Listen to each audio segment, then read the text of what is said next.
Oh my goodness, there he is. Hey, David. Thank God your volume works. I've had the karmic, I was going to have you heal energetically the volume control of the universe. So thank you for joining me, man. Man, thank you for having me. I've been listening to you and this morning and love what you're talking about. So I'm happy to man get into it. Whatever we want to go through here. You know, it's interesting because I see us very similar. I'm a transcoder, right? I transcode really high vibration into pragmatic words Yeah.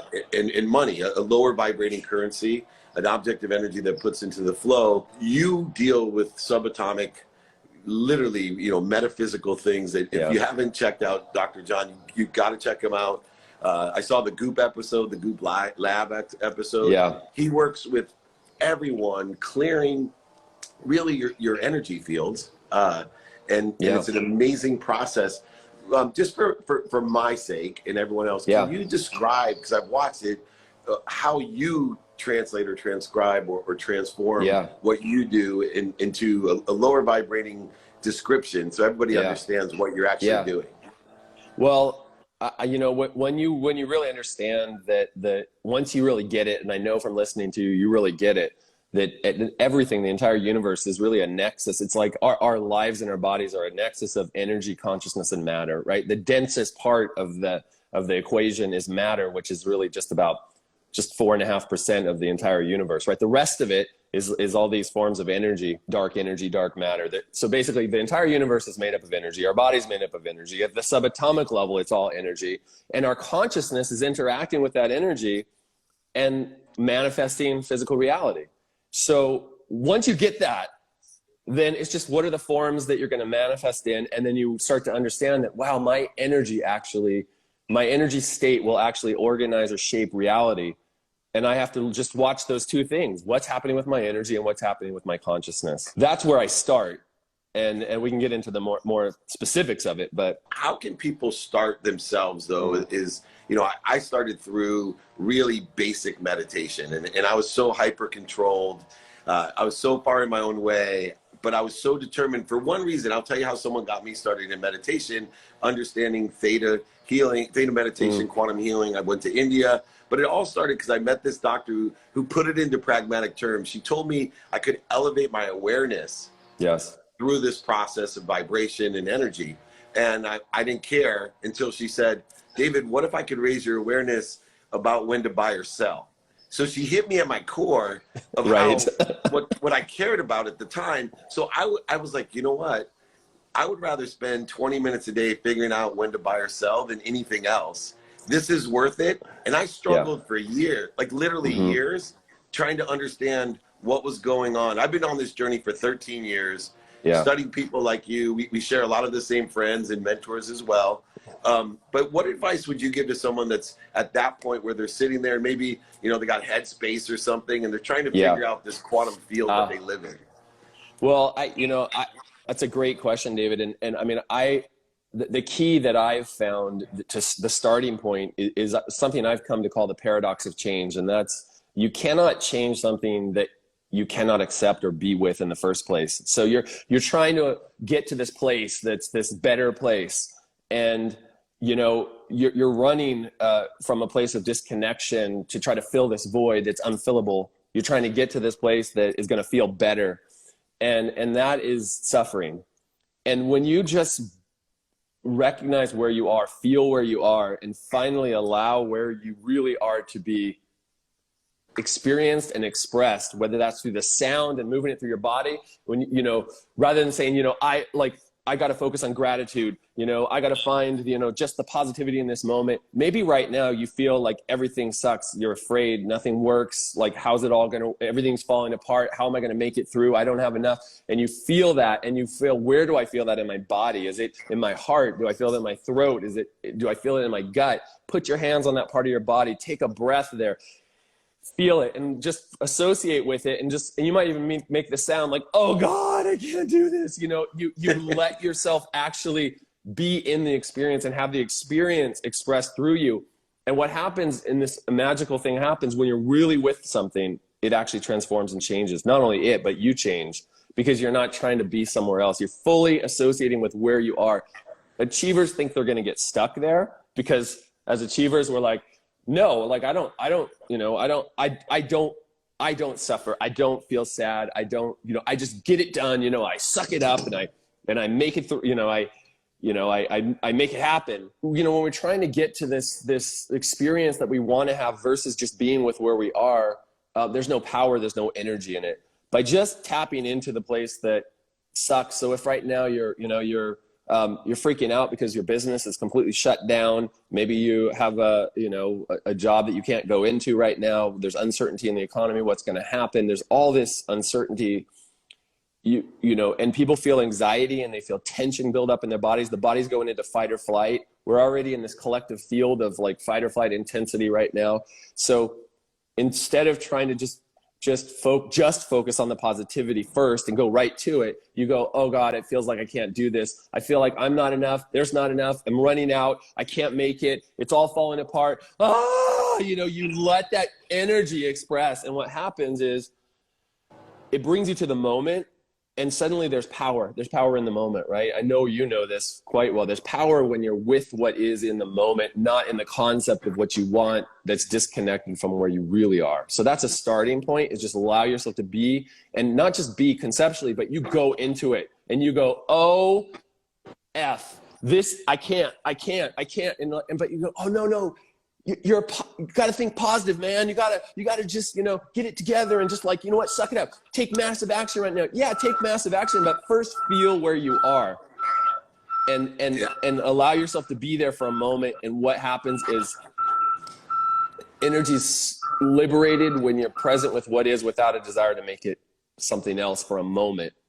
And we're terrified of that as human beings. Like, to just really accept and be with where we are right now is intense sometimes. But that's the starting point for all of us. What makes it worse is, like you said, that the aggregate of what I call holding grievances, right? If you've studied the Course in Miracles or anything, when you have attacking thoughts, when you have the separation that occurs from this unbelievable source of energy, light, love, and lessons, you're actually adding to the interference. You're adding to the corrosion. And I think pragmatically, when people think about it just in a plus or a negative way of, am I building myself or am I subtracting myself? Mm-hmm. And the problem is it's counterintuitive. That allowance actually builds and pushing, and we're so sports oriented, right? Fight through it. That actually creates the interference. You're so right, David. I mean, a lot of the professional athletes I work with, they've built their whole life on organizing and shaping their life around one particular thing where they're going to totally put all their energy.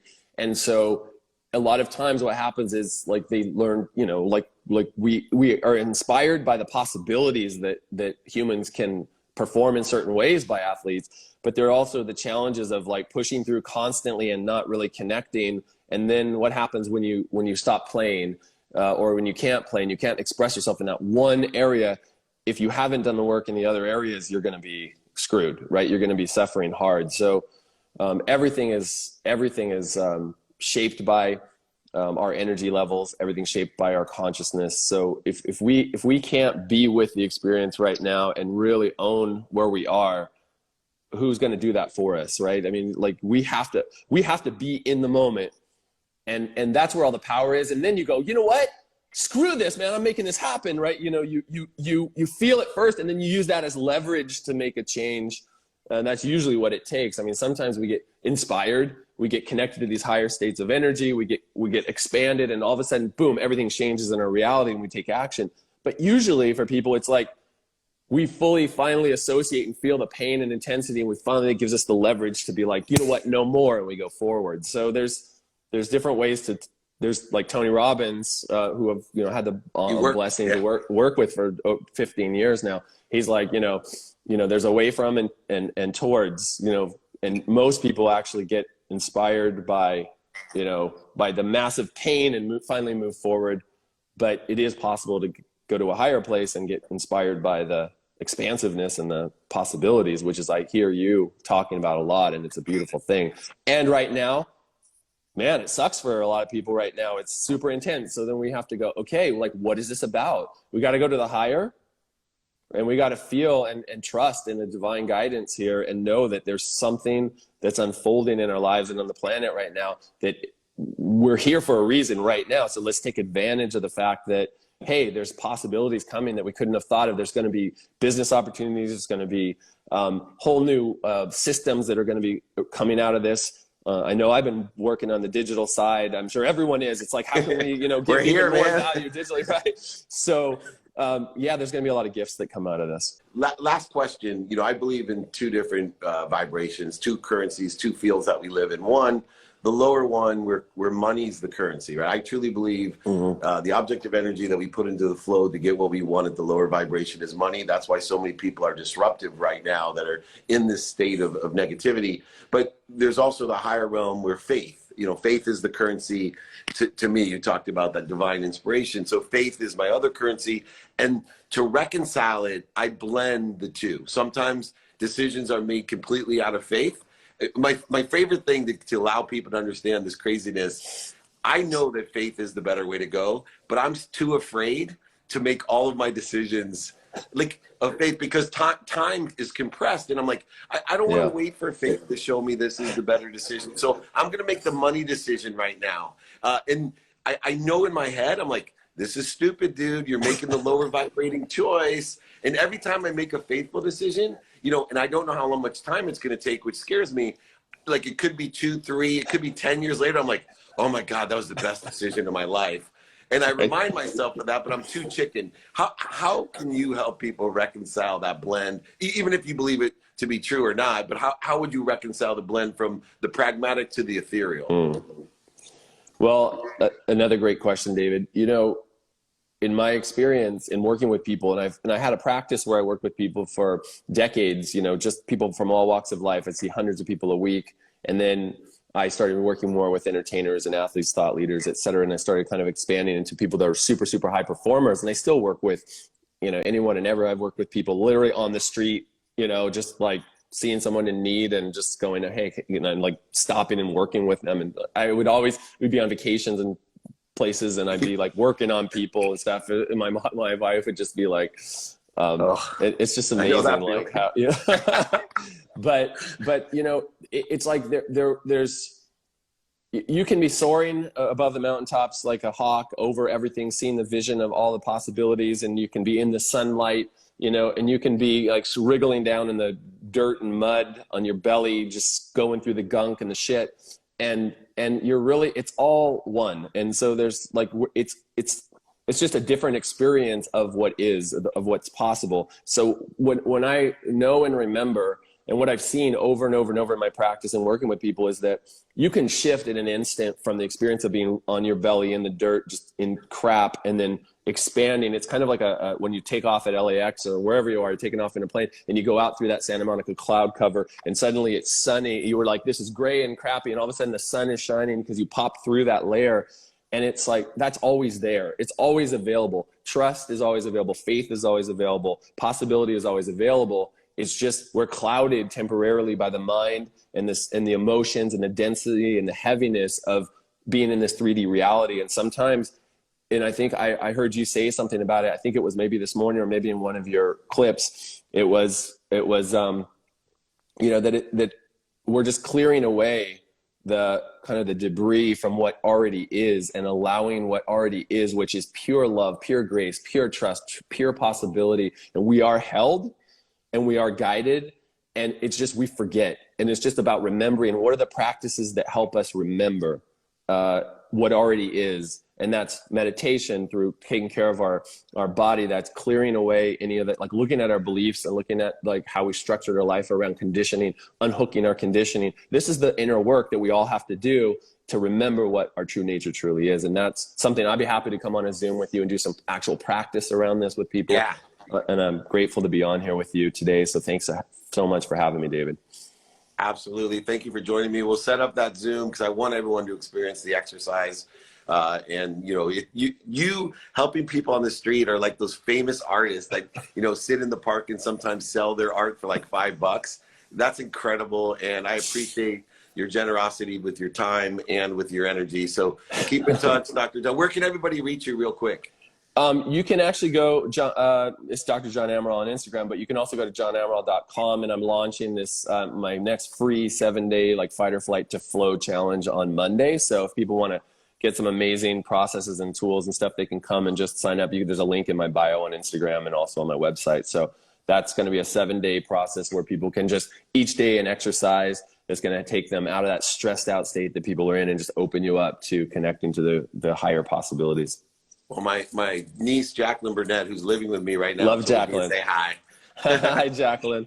Right on. Thank you. All right, man. I'll talk to you soon. All right, I'll talk to you soon. Thanks, David.